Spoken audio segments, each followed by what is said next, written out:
বিসমিল্লাহির রহমানির রহিম। বাংলাদেশের বর্তমান প্রেক্ষাপটে সবচাইতে গুরুত্বপূর্ণ আলোচনা হচ্ছে হলো পিয়ার পদ্ধতি। পিয়ার পদ্ধতি হচ্ছে হলো সংখ্যানুপাতিক ভোট।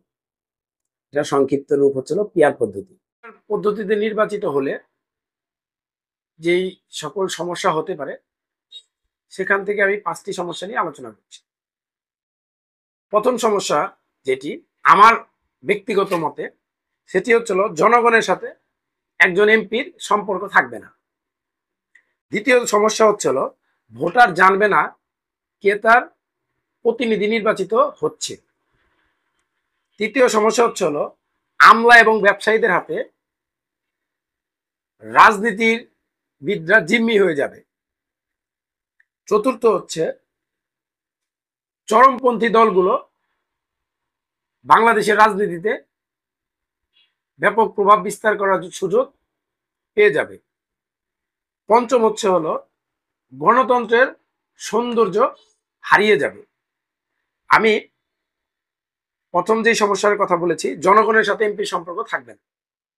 আপনারা লক্ষ্য করেন, পিয়ার পদ্ধতি একটি দলীয় একটি মার্কা বা প্রতীকে নির্বাচন অনুষ্ঠিত হবে। সেখানে একটি অঞ্চলের জনগণ তার প্রতিনিধি নির্বাচন করবে, কিন্তু সে জানবেই না যে এই অঞ্চলে কে তার প্রতিনিধি হবে। না জেনেই সে তার প্রতিনিধি নির্বাচিত করবে। সেখানে তার দল এখানে যাকে মনোনীত করবেন সে এই অঞ্চলের এমপি হিসেবে আসবে। তো এটি হচ্ছে জনগণের সাথে এমপির সম্পর্ক থাকবে না। এমপি অন্য অঞ্চলের হয়েও এই অঞ্চলে যখন আসবে, জনগণ তার কাছ থেকে জনগণের যে কাঙ্ক্ষিত যে সেবা, সেই সেবাটা থেকে তারা বঞ্চিত হবে।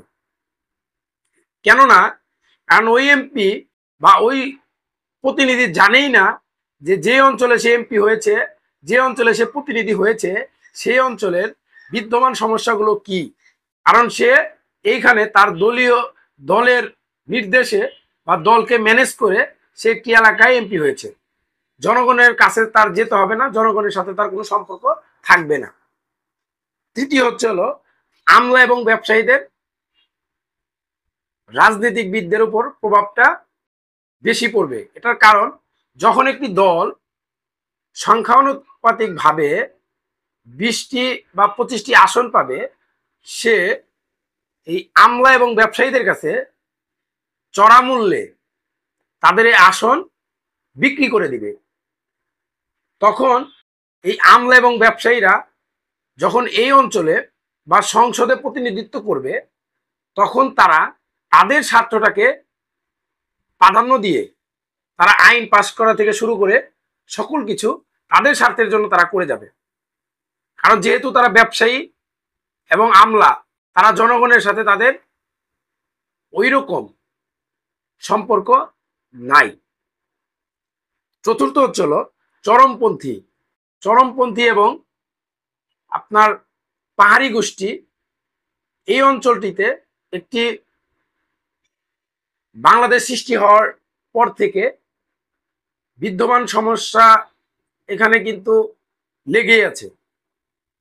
তারা সবসময় পাহাড়ি কিছু অঞ্চলে কিছু গোষ্ঠী, কিছু দল, তারা স্বতন্ত্রভাবে পাহাড়ি অঞ্চলকে একটি রাষ্ট্র হিসেবে স্বীকৃতি চায়।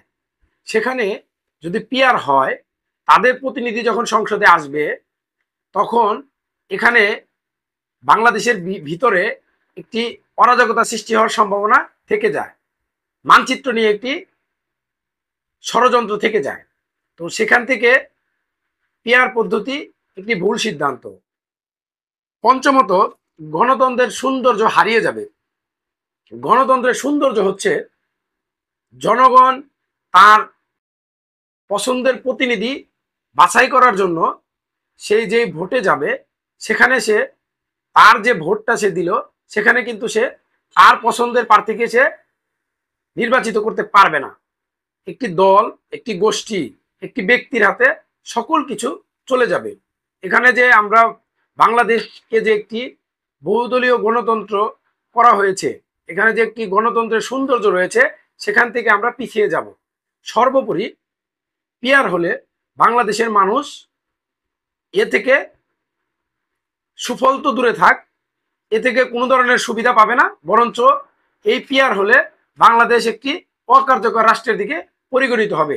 আপনারা লক্ষ্য করবেন কিছুদিন আগে এই পিয়ার পদ্ধতি যে সকল রাষ্ট্রে বিদ্যমান সেই সকল রাষ্ট্রের মধ্যে একটি রাষ্ট্র নেপাল। নেপালে আপনার এই পিয়ার পদ্ধতির কারণে সেখানে একটি সরকার পদচ্যুত হয়েছে। এটির কারণ হচ্ছে হলো পিয়ার হলে সেখানে বিভিন্ন দলের অংশগ্রহণে একটি সরকার গঠিত হয়। বাংলাদেশের স্বার্থে বা রাষ্ট্রের স্বার্থে যখন একটি ভোট বা একটি আইন বা একটি কিছু পাশ করতে যাবে, তখন কিন্তু এই যে ছোট ছোট দলের মাধ্যমে একটি সরকার গঠন হবে, সেই দলগুলো বিভিন্নভাবে বায়াস হতে পারে, বিভিন্ন রাষ্ট্রের মাধ্যমে বিভিন্ন ব্যক্তির মাধ্যমে তারা পক্ষপাতিষ্ঠ ভাবে তাদের ভোট প্রদান করতে পারে সংসদে। তখন কিন্তু রাষ্ট্র একটি অকার্যকর রাষ্ট্রে পরিণত হবে। তো আমি বলতে চাই বাংলাদেশের বর্তমান প্রেক্ষাপটে একটি গণতান্ত্রিক সরকার গঠনের ক্ষেত্রে একটি সুষ্ঠু সুন্দর নির্বাচনের জন্য সকল দলকে ঐক্যমত পোষণ করে বর্তমান যে বিদ্যমান যে নির্বাচন ব্যবস্থা রয়েছে এই নির্বাচন ব্যবস্থায় মধ্যে ফিরে এসে তাদেরকে নির্বাচনে অংশগ্রহণ করার জন্য আমি উদারতা আহ্বান জানাবো এবং জনগণকে বলবো আপনারা পিয়ার সম্পর্কে ভালো মতো জেনে বুঝে পিয়ার সম্পর্কে মতামত প্রকাশ করবেন। অনেক দল বলে, অনেক গোষ্ঠী বলেন পিয়ারের পক্ষে, 68% লোক পিয়ারের পক্ষে। আমি আপনাদেরকে বলতে চাই আপনারা পিয়ার সম্পর্কে সাধারণ মানুষের নিকট গিয়ে জিজ্ঞেস করুন যে তারা পিয়ার বুঝে কিনা।